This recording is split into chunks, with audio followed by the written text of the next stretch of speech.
Chose qu'on avait vu, mais je pense ça sera pas mal de les revoir. Donc, celui-là, je vais l'envoyer hein, après en ligne. On va utiliser un thème enfant. Ça nous permet de continuer à avoir des mises à jour toutes fonctionnelles sur le storefront. Donc, on a storefront qui va être chargé. Tout ça, il est existant. Hein. C'est le thème fourni par WooCommerce de base en gratuit. Et nous, on va aller, si on a à le faire, modifier des fichiers dans notre dossier storefront-child qui s'appuiera sur le dossier storefront pour fonctionner. Ça, c'est le principe du thème enfant. Donc pour ça,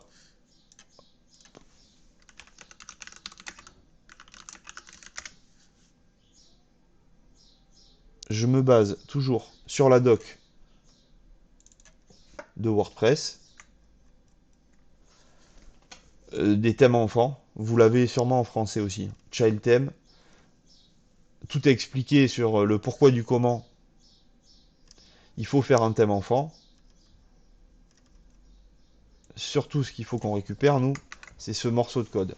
Là, on vous explique qu'en créant dans votre dossier enfant un fichier style.css, il va être lu par WordPress automatiquement et le commentaire en haut va déclencher dans WordPress l'affichage du thème. Là, c'est storefront child. Vous modifiez après en fonction. Ça, c'est pas obligatoire. Ça, c'est pas obligatoire. Ça non plus. Le nom du thème, du coup, on va mettre ici storefront child. Et le template, c'est ce texte domaine, mais du thème parent, donc c'est storefront. Pour être sûr, je l'ai viré, je le rajoute, j'ai boutique. Boutique, c'est déjà un thème enfant de storefront. Je peux aller regarder dans style ce qui est noté. Et le template, ça, là, c'est bien storefront.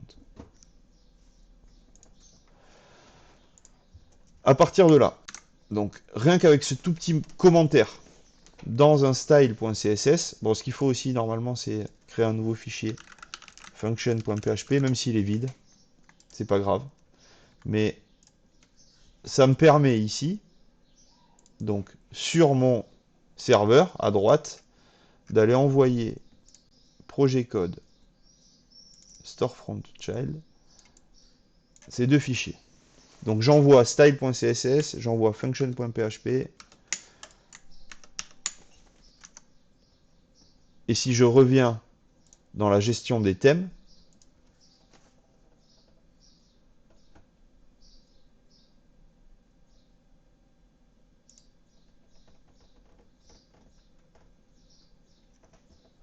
je vais retrouver storefront child. Donc je vais l'activer ce thème.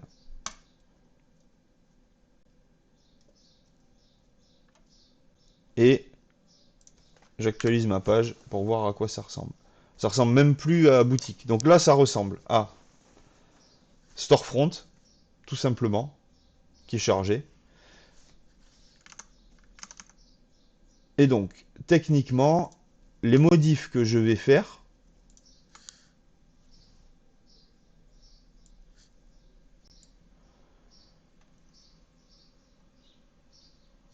ça sera plus parlant ici. Voilà. Donc je vais avoir le dossier storefront où il y a tous les fichiers. Il y a la page 404, il y a la page archive, il y a l'index, il y a function PHP, header, footer, etc. Tout ça, c'est utilisé par storefront child. Si j'ai une modif à faire quelque part dans le header, je ne vais pas la faire ici dans le header de storefront. Je vais copier le header storefront dans le child et le modifier. Et les fichiers qui portent le même nom dans le dossier enfant par rapport au dossier parent, ils prennent le dessus. Les fichiers qui n'existent pas dans l'enfant, ils sont récupérés dans le parent.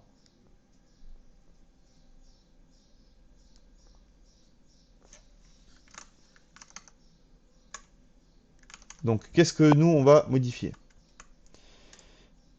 Je reprends mon code. Déjà, le premier truc qu'il faudrait qu'on arrive à faire sur ce storefront child, c'est arriver à charger tous les assets, tout le CSS et tout le JS de notre thème pen style. Puisqu'après, petit à petit, si on le migre, tout ça. D'ailleurs, le storefront, il est fait avec Bootstrap, hein.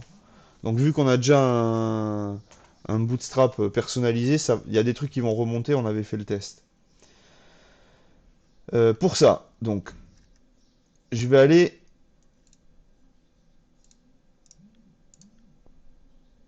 copier le dossier assets et je vais le charger dans storefront child.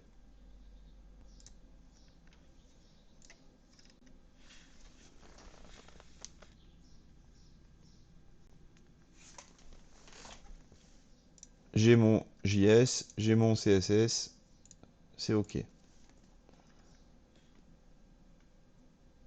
Je pourrais mon CSS faire un export vers style.css, mais je préfère l'avoir dédié là. Pourquoi il y en a trois d'ailleurs? Parce que c'est un test qu'on avait fait. Oui, pourquoi il y en a trois? Parce que on lui a permis, avec ACF, on n'est pas obligé d'aller viser des pages. Avec ACF, on lui a permis, on a créé un option. Je sais pas où il apparaît. Je sais pas s'il apparaît sur celui de Maxime. Non.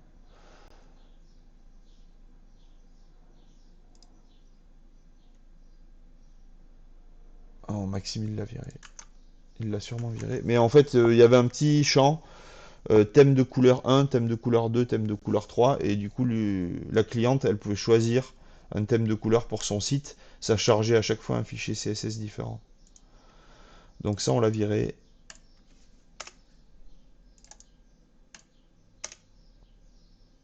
Voilà. Donc, objectif 1.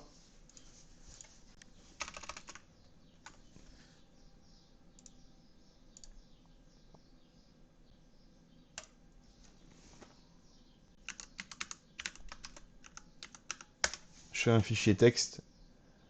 Readme texte. Donc,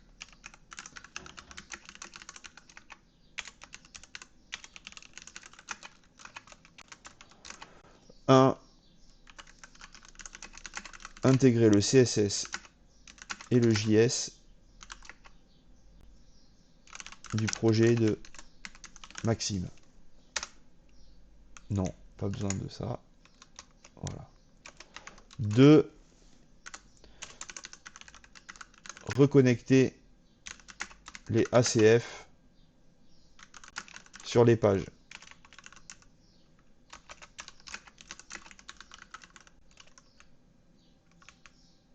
3. L'objectif, ça va être de les afficher sur la page.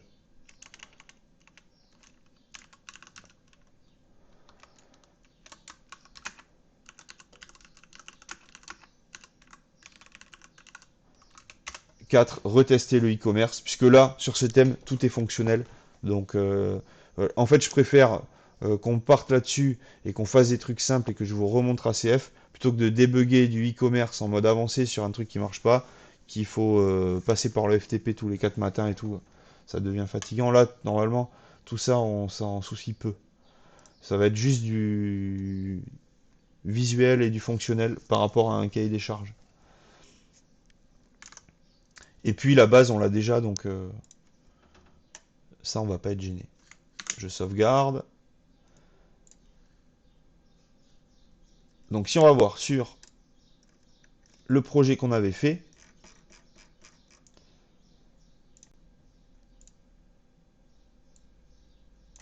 on avait déjà ce morceau de fichier, ce morceau de code. Alors, dans mon thème enfant,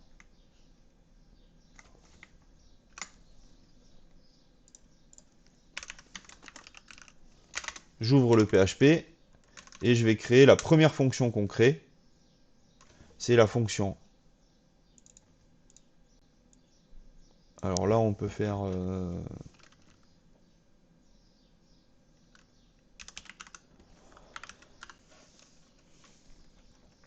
charge mes styles.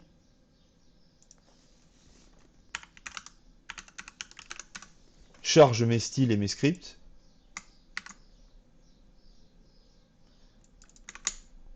Donc, dans la fonction charge mes styles et mes scripts, on a toutes ces lignes de code qui correspondent à quoi? Alors, hop. On va enregistrer. Alors, dans WordPress, en PHP, il y a des milliers de fonctions déjà existantes. Là, il y a une fonction WP Register Style. Ces fonctions, vous pouvez toutes trouver leur fonctionnement dans le codex WordPress, dans la doc officielle. À chaque fois, vous avez tout.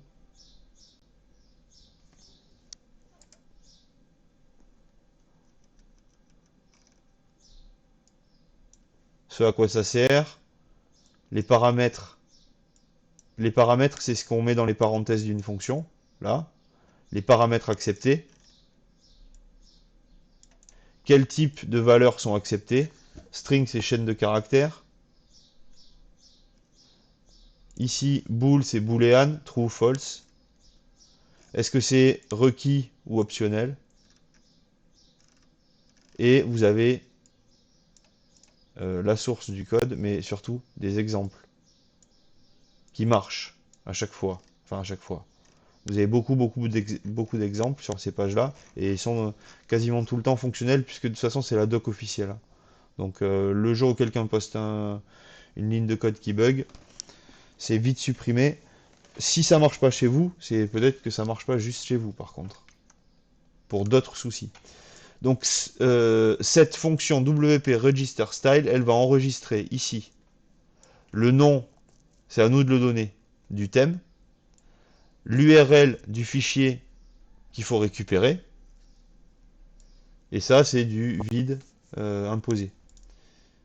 Là-dessus, il faudrait rentrer d'autres choses. On pourrait aller voir aussi à quoi ça correspond, mais on va pas le faire. Là, nous, on est donc dans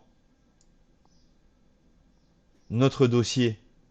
Pareil, ça, c'est une fonction WordPress. Je peux aller voir à quoi elle correspond. Mais ça, je vous l'explique pas parce qu'il y a des trucs qu'on passe. Hein. Tant que ça marche, on avance. Et dans notre dossier CSS, nous, on a penstyle 1.css. Mais en fait, c'est vrai que main.css, c'était mieux. Donc, main.css. Dans Assets, CSS, j'ai bien main.css. Une fois qu'on a enregistré un style, ça ne veut pas dire qu'on le charge. Les deux actions sont différentes. C'est la fonction enquStyle qui va permettre d'aller mettre en file d'attente ce style que vous avez créé et enregistré juste au-dessus et qui est enregistré à cette adresse-là. Et donc c'est cette ligne-là qui fait que votre style il va s'injecter dans votre code. Mais, donc il y a d'autres trucs. Hein. Ici, il y a la fonction supprimer un script. Ou ça marche aussi des registers avec style. Script et style, c'est pour faire les deux. Hein. Le CSS et le JS.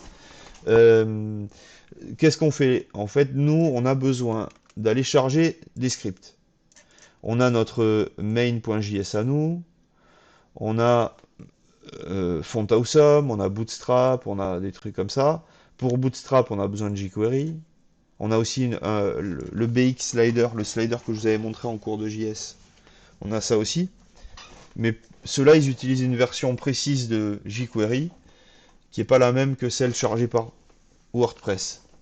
Donc je supprime l'enregistrement de jQuery pour en refaire un avec la version que j'ai décidé moi-même. J'enregistre tous mes scripts et c'est la fin ici de la fonction. Un peu comme ces deux lignes. Le fait d'écrire function ici et load my style and scripts, c'est la définition théorique de comment elle va fonctionner cette fonction. Pour l'activer sur le WordPress, il faut aller rajouter ça, le add action. Alors, à quoi ça sert? C'est comme si on faisait ça, en fait. C'est comme si on lançait la fonction en PHP. Donc, je définis la fonction, je lance ma fonction.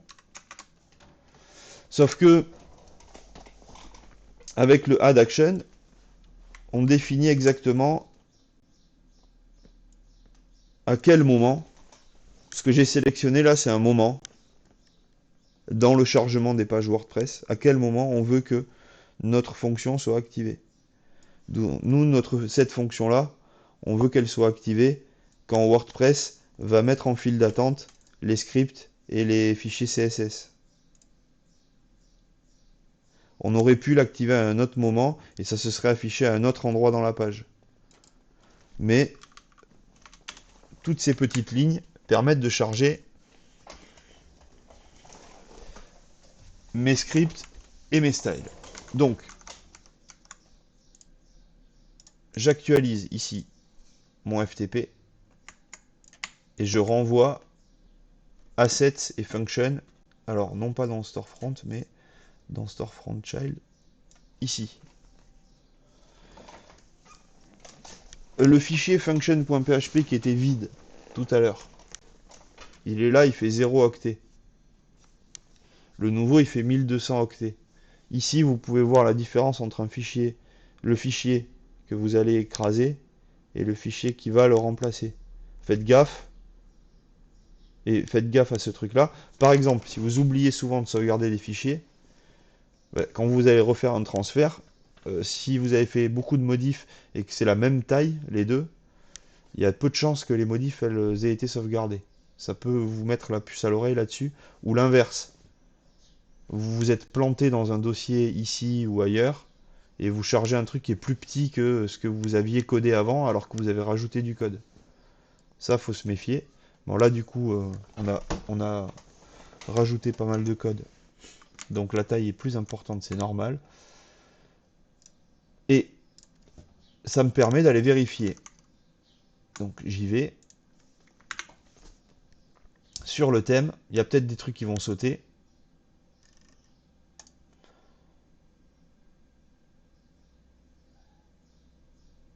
Si je vais inspecter la page,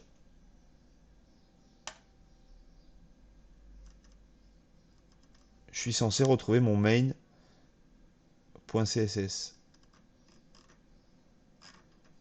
Ici, là, vont être chargés tout ce dont j'ai besoin, et plus haut aussi dans le head, tout ce que j'ai demandé. Ça se voit pas parce qu'on n'utilise pas forcément les mêmes classes dans le HTML. Mais là, j'ai bien, par exemple, mon script jQuery 3.4.1. Je dois avoir font awesome. J'ai mon main.js. Par contre, c'est bizarre qu'il soit chargé depuis Storefront. Hop. Non, je les ai pas là. Mon main.js et mon main.css, ils n'ont pas été chargés. Alors,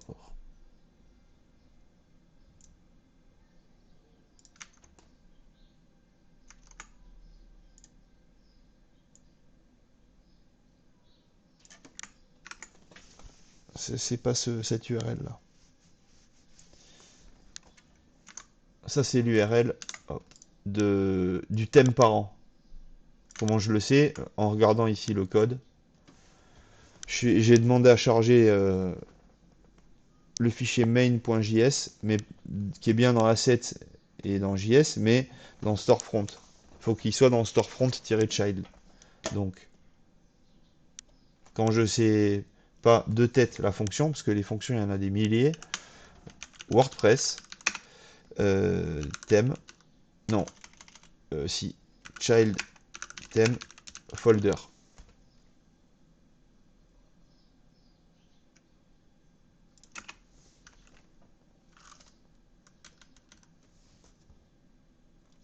Voilà.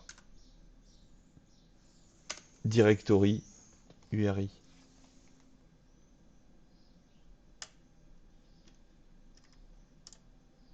Get template directory. retournera toujours l'URL, l'adresse, quel que soit le nom de domaine, hein, du thème parent. Pour avoir l'URL du thème enfant, il faut utiliser get stylesheet directory URI. Donc, ici, le template, je l'efface et je mets style sheet. Je sauvegarde, je renvoie mon function.php et sur ma page, ça a modifié quelques trucs et j'ai plus les erreurs.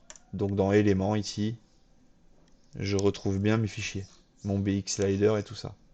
Pourquoi ça ressemble pas du tout au site de Maxime? Parce que c'est pas le même HTML, hein. Là on est sur le HTML de Storefront.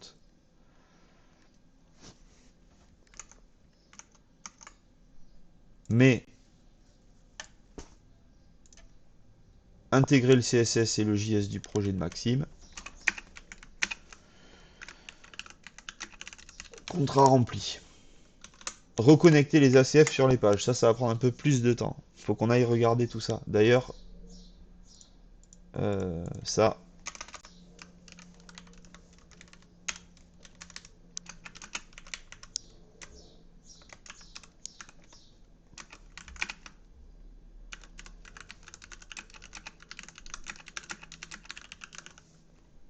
recharger le header et le footer. Ça, il faut qu'on le fasse.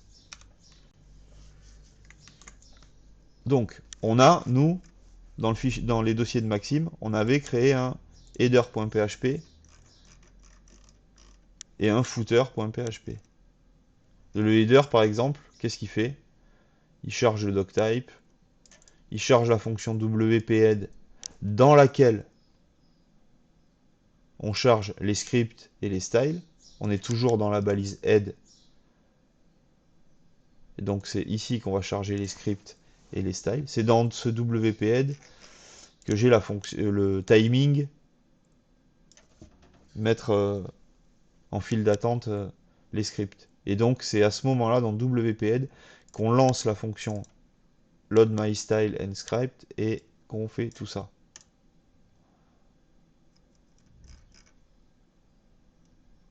Header, hop. Après il y a l'ouverture du body et on a mis dedans un header. Voilà. Et dans le header, il y a le logo qui a un champ personnalisé. Si vous voyez the field ou get field, c'est obligatoirement un champ ACF. Ici, c'est une petite fonction WordPress qu'on a récupérée sur WP-Nav. C'est pour aller charger un menu. Donc quand vous créez un menu dans WordPress, vous pouvez aller l'afficher en PHP comme ça. Et ici, refiler des classes et des ID aux éléments qui vont le composer. Après, le menu, il se fait tout seul. Si on va inspecter ce menu-là en haut, il est allé se générer tout seul via, via la fonction WordPress. Et puis ici, on a le, le bouton panier, l'icône panier là, qui se remplit avec ici, un 1 ou un 2 ou le nombre d'articles que vous avez dans le produit. Donc ça, il faut qu'on arrive à le réintégrer, tout ça. Donc c'est du bootstrap, il y a un container, il y a une rangée, il y a des cols MD3, cols MD8, cols MD1, ça fait bien 12 colonnes, 8, 9 et 3, 12. Ça marche en responsive, il y a tout ce qu'il faut. Donc ça, on va pas le refaire, on va le pomper. C'était ce code-là là, qui permettait de charger 3 fichiers CSS différents. Donc il y avait une option dans le site qui permettait d'aller choisir 1, 2 ou 3. Et en fonction du 1, 2 ou 3, on chargeait un fichier CSS différent. Ça, on n'en a plus besoin. Ce qu'il faut qu'on aille regarder, nous, c'est surtout comment on va pouvoir réintégrer tout ça. Donc en gros, ça, on s'en fiche. C'est du statique. Ce qu'il faut faire là sur ce header, c'est pas le copier-coller depuis un autre projet, c'est plutôt d'aller dans Storefront, regarder à quoi ressemble le header.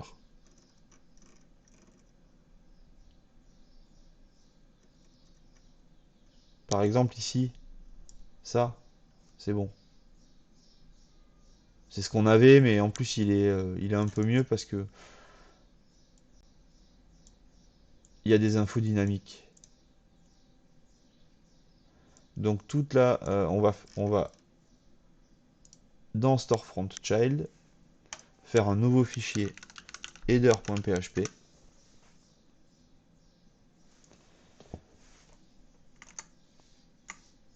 Et là, je vais aller découper ça petit à petit et le décomposer. Donc déjà la balise head, elle je peux la mettre, ça va fonctionner. Peut-être qu'il y avait un petit PHP là. Voilà, et ça on n'en a pas besoin.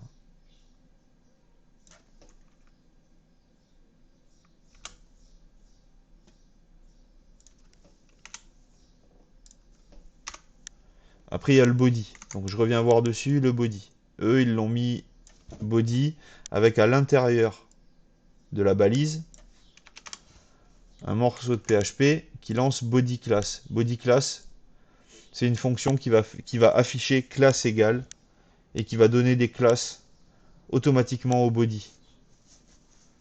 C'est comme ça que vous avez la classe product sur la balise body d'une page produit et que vous l'avez pas, cette classe product, sur d'autres pages qui sont pas des produits. Donc ça, on va le garder.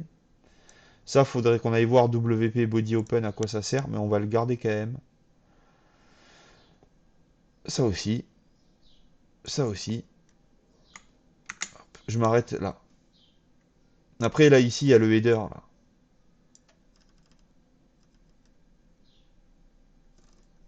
Donc ce header, on va s'en servir. Je reviens, donc. J'ai dit qu'on s'arrêtait ici.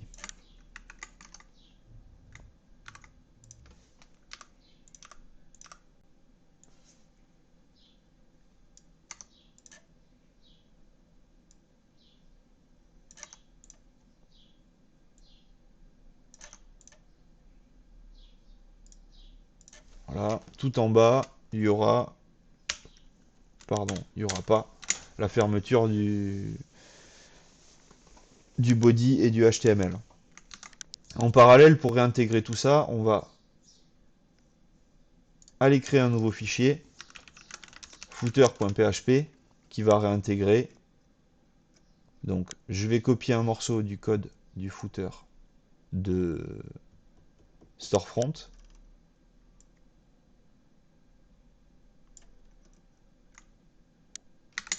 Ici, le commentaire, il me permet de voir quelle boîte ça referme.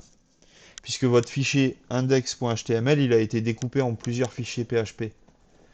Donc, dans le header, il doit y avoir une div avec l'id page. Voilà. Et dans le footer, vous avez la fermeture de cette boîte.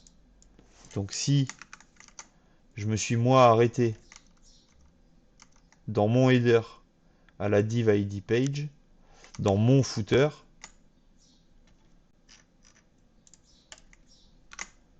je suis au même endroit. Juste j'ai une page vide. Je sauvegarde et j'envoie sur le serveur mes deux fichiers header et footer. Ils sont dans Storefront Child, ils vont écraser header et footer qui sont présents dans Storefront.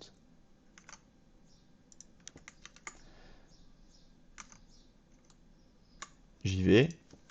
J'ai dû perdre pas mal de trucs. Voilà. Et donc, alors si on veut faire un test pour y voir plus clair, ici, on fait un PHP echo footer. Et il va m'afficher, avant de fermer la div page, il va m'afficher footer. Dans header, je fais la même chose.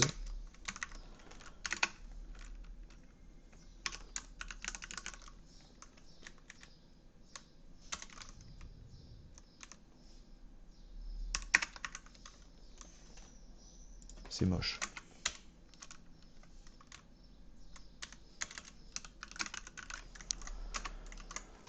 Voilà. Et donc, je devrais avoir, en mettant mes deux fichiers à jour, header et footer qui s'affichent au-dessus et en dessous de FAQ.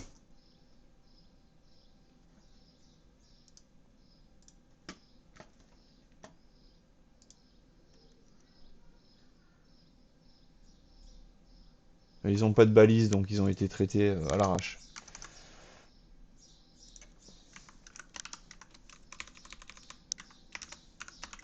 Voilà, on va leur rajouter un H1. Et ici,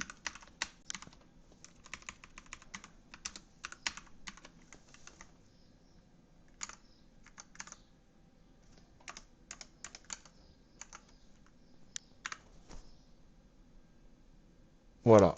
Là, ça fait moins le malin, là, avec un gros H1. Voilà. Donc là, j'ai l'affichage de mon header et de mon footer et du contenu après de la page. Je suis sur la page FAQ, donc c'est FAQ qui s'affiche. Si je vais sur la page d'accueil, j'ai la page d'accueil qui s'affiche. Ces infos-là,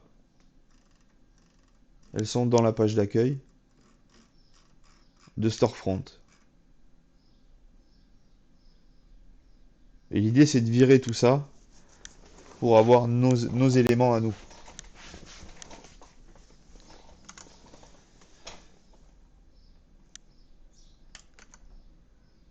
Et en code, toujours pareil, j'ai la possibilité, en prenant le Storefront, de rajouter petit à petit, puisque je me suis arrêté ici, hein, j'ai la possibilité d'aller rajouter tout ça.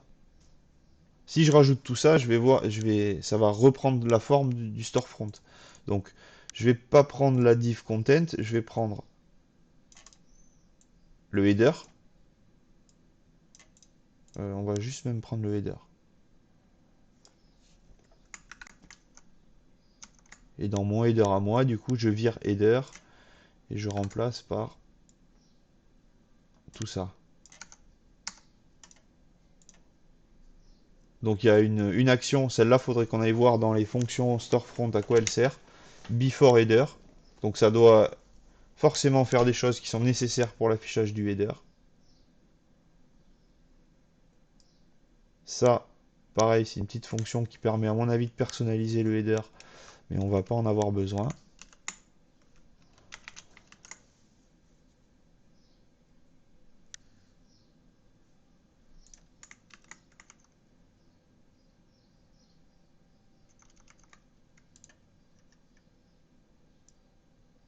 Nous, notre menu, il était pas forcément avec header, c'était surtout des classes.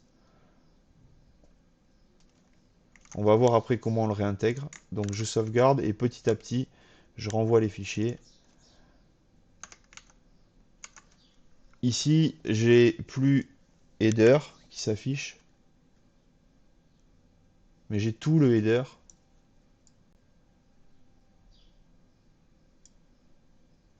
De Storefront.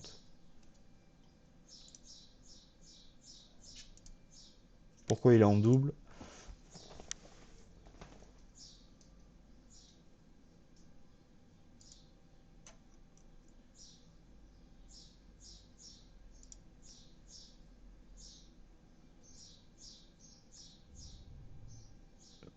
C'est mes nav. Il y a une navigation principale et secondaire. Tout ça, c'est géré par Storefront Header.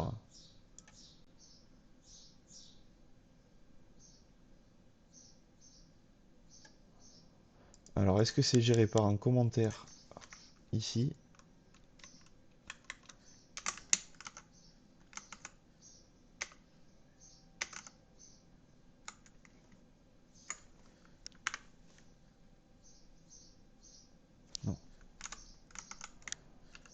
Alors, ce grand commentaire, il explique dans cette fonction-là, store front header, dans cette action, qu'est-ce qui a été accroché comme action. Donc, il y a l'affichage d'un container, le skip links, les réseaux sociaux, le logo, la navigation secondaire, la barre de recherche, etc. Et ici, les chiffres à droite, c'est le poids, l'importance des fonctions. Donc si nous on veut intercaler une autre fonction quelque part, on peut lui donner un poids de 43, elle ira ici. Voilà.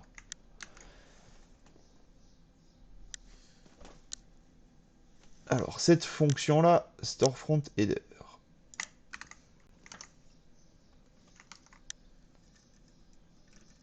Il faut aller dans storefront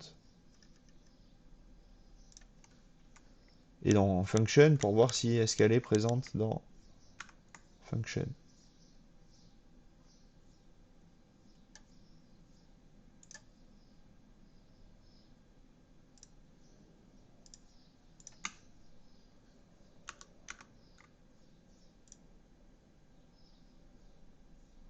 Question bête, Thomas, est-ce que tout ça tu vas pouvoir nous le mettre sous un fichier zip ou pas? C'est en vidéo là. Ouais. Fichier zip. Ou Ouais. t'aimerais plus le faire en enregistrement vidéo, c'est ça? Ouais. Ouais, comme ça vous l'avez après. Après les zips, je peux vous les filer, y a pas de souci. Ok, Ouais, ouais. après c'est comme ça t'arrange, hein. Si vous voulez les réintégrer après sur des projets ou récupérer les morceaux de code, ouais, avec les fichiers zip. Mais vous aurez aussi les vidéos. Eh bah super, merci à toi. Ouais, ouais. Donc ici, par exemple, là, donc j'ai trouvé sur Storefront Template Hooks la possibilité d'aller modifier ces trucs-là. Normalement, il ne faut pas les modifier là-dedans. Ce qu'il faut faire, c'est reprendre l'architecture. Et donc dans mon Storefront Child, il faut que j'aille créer un dossier Inc. Dans ce dossier Inc, il faut que j'aille créer un fichier. On va faire copier. Storefront Template Hooks.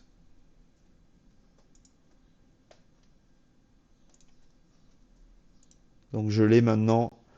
Maintenant, ce fichier qui est dans la même architecture que celui-là dans le thème parent, bah, c'est celui-là qui va écraser.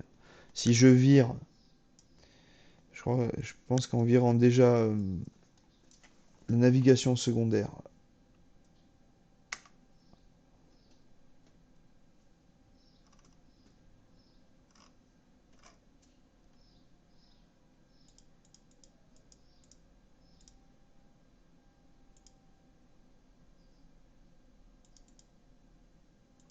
là on est bon.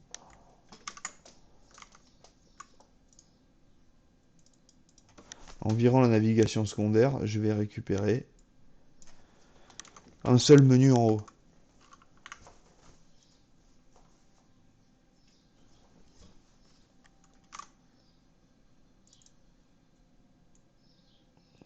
À moins qu'il faille le mettre ici, mais ça m'étonnerait.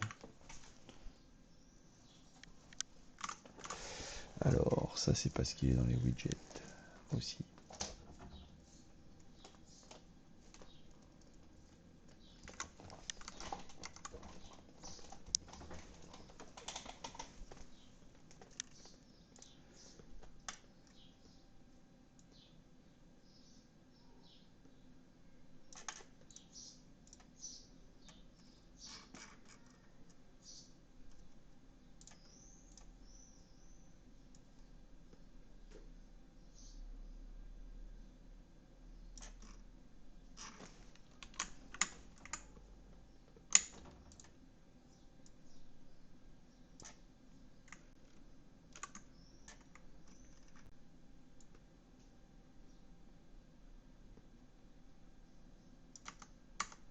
Voilà. Là, j'ai bypassé tout le header de Storefront pour charger mon header à moi, que je mets en dur, mais que pareil, on pourrait aller mettre dans un fichier inc. Je renvoie ici mon header.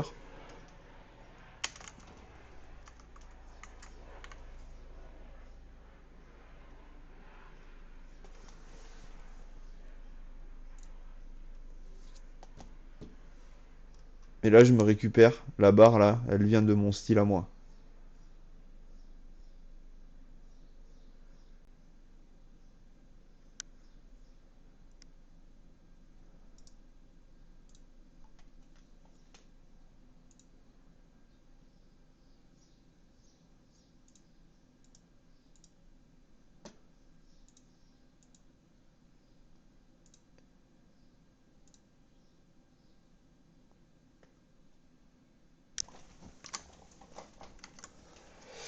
Mais j'avais oublié qu'on avait des ACF aussi. Alors,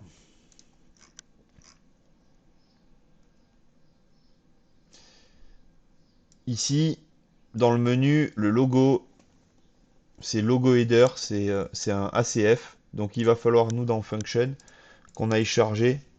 C'était le cas dans le Function de Maxime. Il faut qu'on aille charger ça.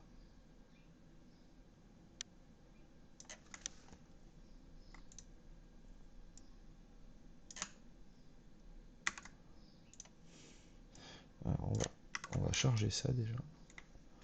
Donc ça, cette fonction, elle permet d'aller rajouter un petit option là dans le back-office. Ça, c'est le premier truc. Le deuxième truc, c'est qu'il faut extraire. Ça me permet de vous le montrer là et de l'avoir aussi en vidéo. Il faut aller extraire les ACF qu'on a créés et que Maxime a créés. Surtout cela. Pour ça, il y a des outils. Donc ACF outils. Moi, j'aime bien le faire comme ça. C'est donc, on va choisir Website Option et page d'accueil. On va tout prendre en fait. Et on va générer le PHP. Là, il mouline un peu et en fait, il va me sortir beaucoup de PHP. Mais ça, on s'en fout. Copier dans le presse-papier. CTRL V. Et tout ça, en fait, va permettre de rapatrier les ACF correctement. Et d'être sûr qu'il marche à chaque fois que j'ai un thème actif. Voilà. Ça, je sauvegarde.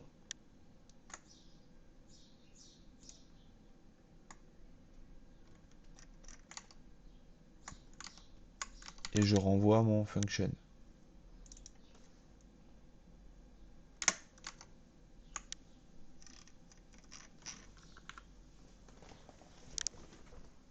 Maintenant, apparaît ici en bas, ce que je vous disais, option,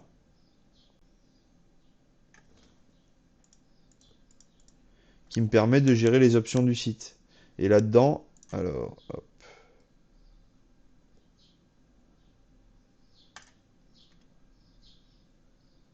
on va ajouter un champ. Le titre du champ, ça va être logo header.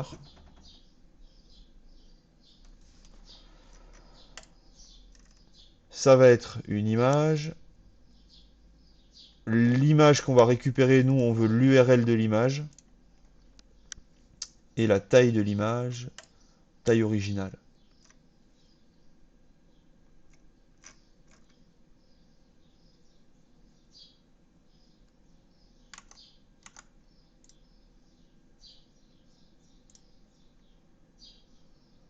Page d'accueil, c'est bon.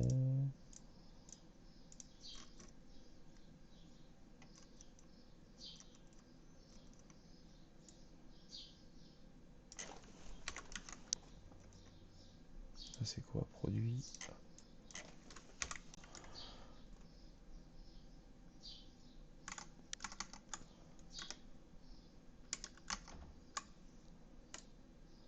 Voilà, je mets à jour. Dans option, logo header, maintenant il apparaît. Et donc là, le client, il choisit l'image du logo. Ça va être un peu grand, donc on va se le gérer. Dans ACF, donc, j'ai les options du site avec le logo. J'ai juste modifié un petit truc. C'est la taille. On va l'afficher en,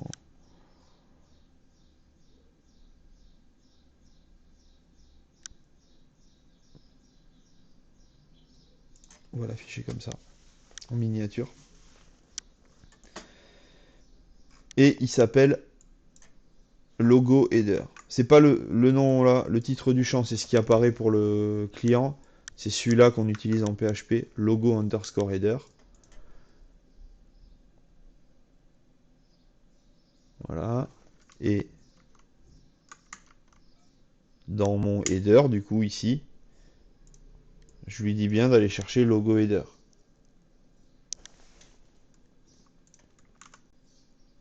Donc maintenant que le logo est sélectionné et qu'on a sauvegardé, ici, il est plus censé me dire qu'il trouve plus l'URL là. Il retrouve l'URL du logo qu'on a choisi nous.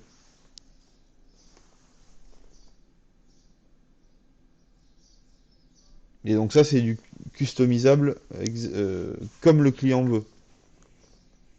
Vous lui filez les infos que vous voulez dans le ACF aussi, c'est pratique. Vous pouvez lui dire attention, pas mettre une trop grande image ou autre.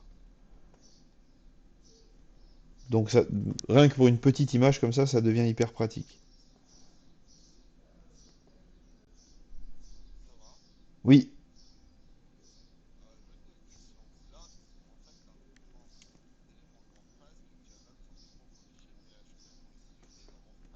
ouais,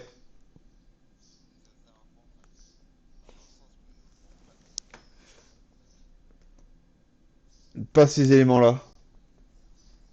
Enfin,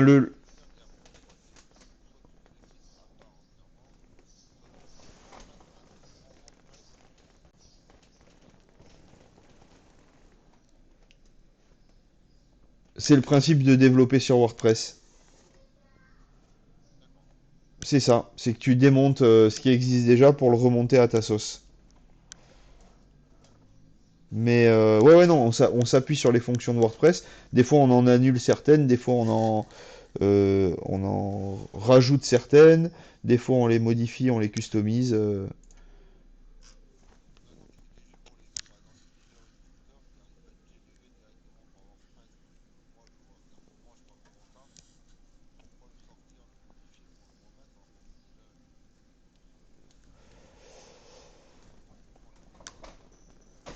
Parce que là, on passe pas par un theme builder.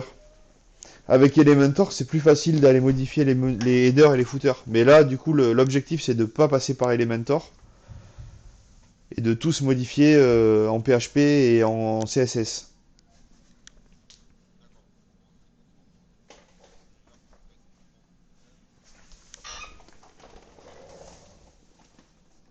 Ouais, de rien. Alors, je regarde juste un truc dans les menus. Donc, dans le menu, on est censé en avoir que le menu secondaire. C'est le même aussi.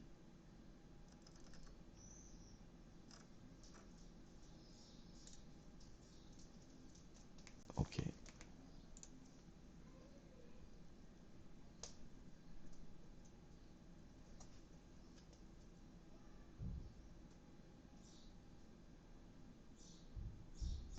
Donc là, le menu, il est pas bon. Il y a des trucs qui se sont rajoutés. Et il est classé par ordre alphabétique. Donc il faut juste qu'on se débug le menu et qu'il reprenne aussi son apparence. Parce que là, si on l'inspecte, alors il récupère bien certains trucs, mais il récupère pas tout. Si on revient inspecter celui-là, il manque des choses. Je fais une petite pause pour aller pour aller me prendre un café. Si vous voulez aller manger, peut-être. Hop.